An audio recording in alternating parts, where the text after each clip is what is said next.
welcome back to the show. The 6-time world champ is out in the lineup wearing that Jeep Leaders jersey, and she's up against Tatiana Weston-Webb, one of the strong performers in the first round, and Lakey Peterson, who fought her way through round 2 after a hiccup in round 1. That really works for those title contenders because you're obviously taking points away from your title rivals. So if Sally and Steph eventually keep rolling through this draw, then we'll see that lead taken by one surfer after this contest. But here we go, Tatiana Weston-Webb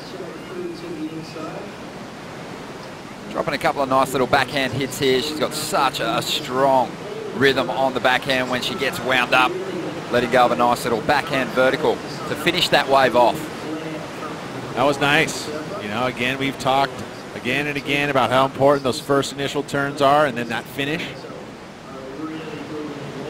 And it's Lakey Peterson taking off at the moment. Digging in. Took a lot of falls in her last heat, but no mistakes just yet. Hasn't tripped over.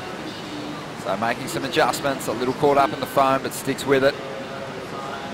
No doubt she would address some issues with her coach Mike Parsons, and she gets the completion on the inside. Well, there we go. Good start for Lakey. Good start for Tatiana. Steph, again, conceding. Winning the trials. Was one of the Water Patrol team from years gone by, and he was working on the Gold Coast. Glendon Ringrose, a former Championship Tour competitor on the men's side. So he's in the mix here at Bells this year, which is great. Watch out, too. As you see Lakey Peterson here.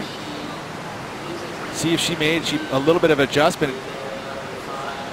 You know, we see different colored fins. I don't know if this is actually a different surfboard. And maybe get a word, get Strider to get on that while he goes and works to see if the equipment's the same for Lakey Peterson. Beautiful wave here from Tatiana Weston-Webb.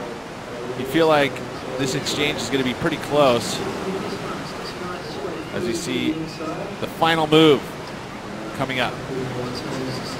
She sets it up, and you see how she has that wind up, and she really attacks it on the backhand.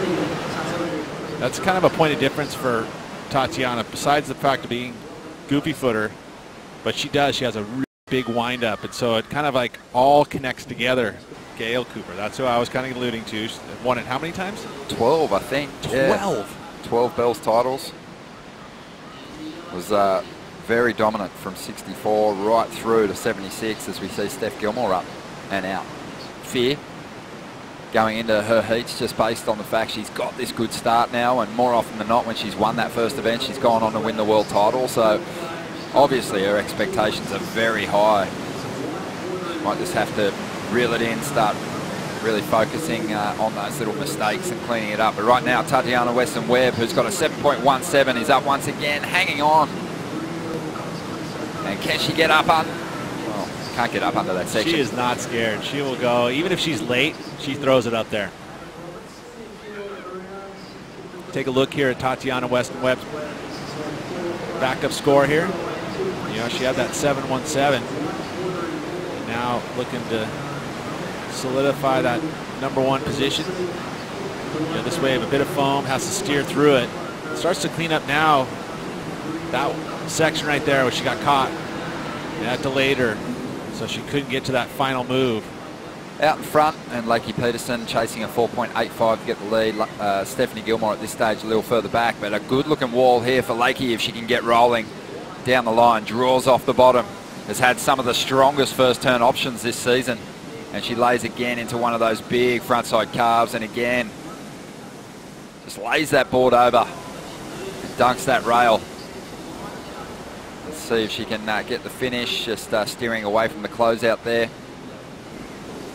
That was a very high quality wave. One of the better waves we've seen hit the bowl at this tide, kind of that mid tide.